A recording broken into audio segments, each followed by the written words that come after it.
ng Enero 2026. Yan, another batch po tayo mga katribya ng ating pagpapabulaklak.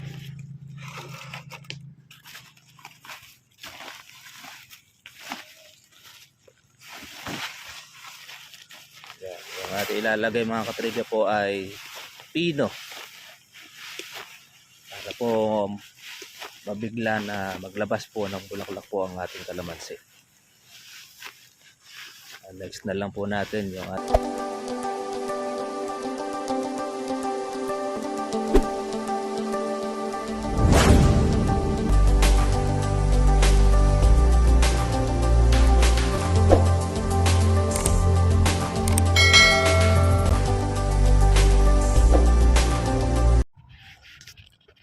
Kumusta na po kayo mga katribya at welcome po sa aking YouTube channel. Magandang araw po sa ating lahat. Tayo po ay maglalagay ng ating abono.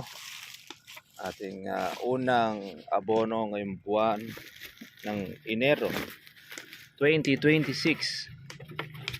Yan, another batch po tayo mga katribya ng ating pagpapabulaklak.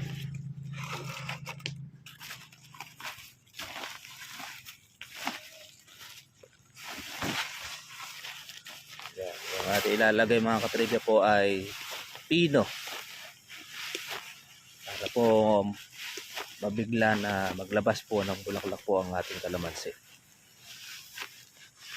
Next na lang po natin yung ating organic. Meron na rin kasi tayong sabok po na organic. Kaya ito muna po yung ating ilalagay sa ating unang buwan nitong 2026 ng Enero.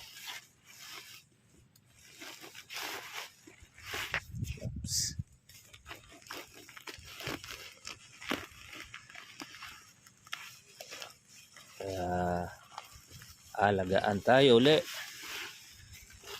katribya.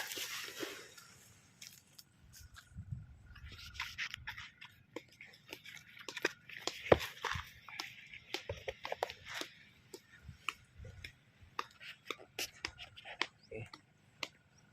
Tayo po ay magsasabog ng ating pataba. Hello sa aking bunso. Trabaho muna tayo.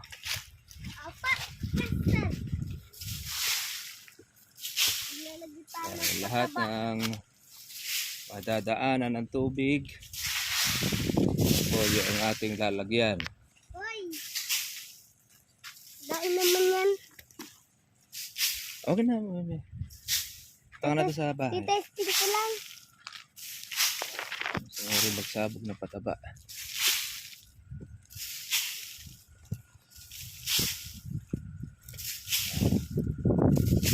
Yan, pakakainin natin ng ating kalamansi. Kinain ba yung kalamansi yan? Oo naman. Yung ugat. Bakit? Ganun. Para meron kang Nakakainin. oo, na tayong pagkain. Nakababayaran. O kaya ititindahan.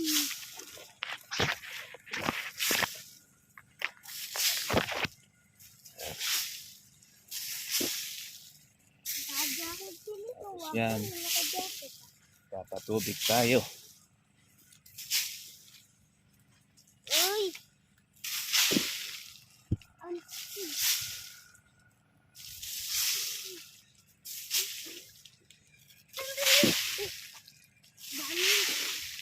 Lason ba yan?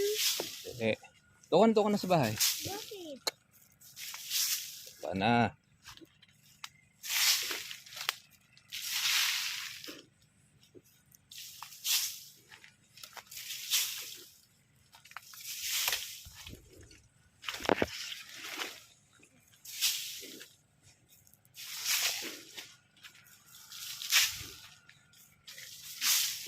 Ang kagandahan mga ka-farmers po ng pino, madali po siyang matunaw. Nitrogen siya. Nitrogen, yan po yung kailangan ng kalamansi pagka nag-aaraw. Sa tagulan, hindi tayo masyado gumagamit ng nitrogen.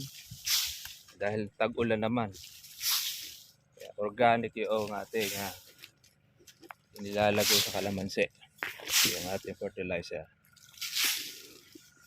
Ito, lalabas ito ng ating marami pong bulaklak. Ay, palaka. Dalawang palaka. Kaya, sa ating mga katribya, alagaan ang ating bunga. Kaya nga. Magbulaklak ulit. Lag na yun. Another Lagyan na yan eh. batches. Ito ay pang April and May na pabunga.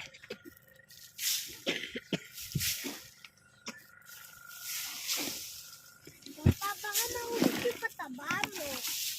Talaga inuubos yan. Na? Dahil nilalagay yan. Pagka naubos eh. Nilalagyan na ng tatap.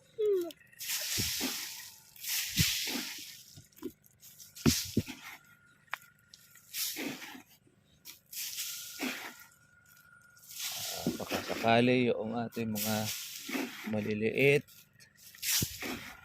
ay mahabol pa sa magandang presyo ng ating Parang asukal. kalamansi. Parang asukal nga yan. Eh, parang asin. Yan, natawag na pino na pataba. Uubos na. Uubos na, Papa. Ito ka na. Yay!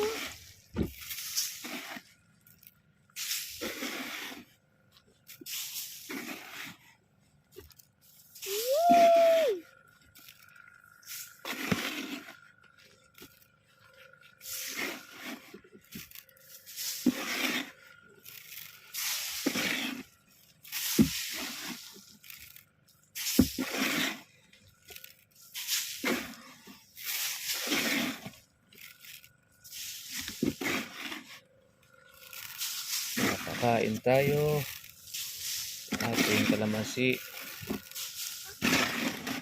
para magbigay siya ng maraming bunga.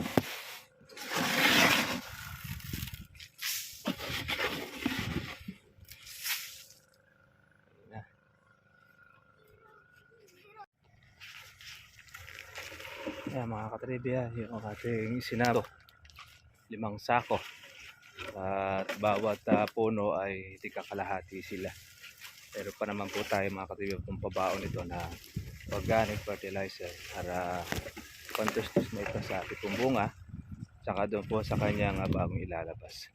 Alam niyo po mga katribya, ngayon ay nasira na po ang pagtitigang ng ating mga ka-farmers na kung saan ay hindi sila magtutubig ng 3 linggo o 1 buwan para yung bulaklak pag sinabugan natin at sa sabay patubig ay magpo-produce po ng marami po niyang mga bulaklak.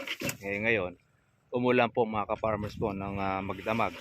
Kaya yun po pagtitigang ng ating mga kababayan, nasira na po yun.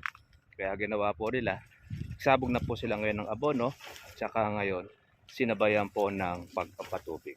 Kaya doon sa ating pong mga katribya, kung kayo po ay nag-i-stressing ng inyo pong kalamansi, ala na, sira na po ang stressing po ninyo. Mas maganda, lagyan nyo na po ng pataba, after po nun, saka po ninyo patubigan. Kagaya po nung ating ginagawa sa ating pong kalamansi. Na tutubig na, magpataba tayo ngayon, tapos nabukasan, atin na po siyang patutubigan. Kaya mga katribya, tapos na po tayo ng ating pong paglalagay at kita-kita lang po tayo po bukas para sa susunod po natin na update. Kaya rin po maging mo po sa presyo ng kalamansi, update lang po tayo mga katribya. Kaya yun, God bless sa inyo lahat mga farmers. Kita-kita lang po tayo po bukas. Bye bye.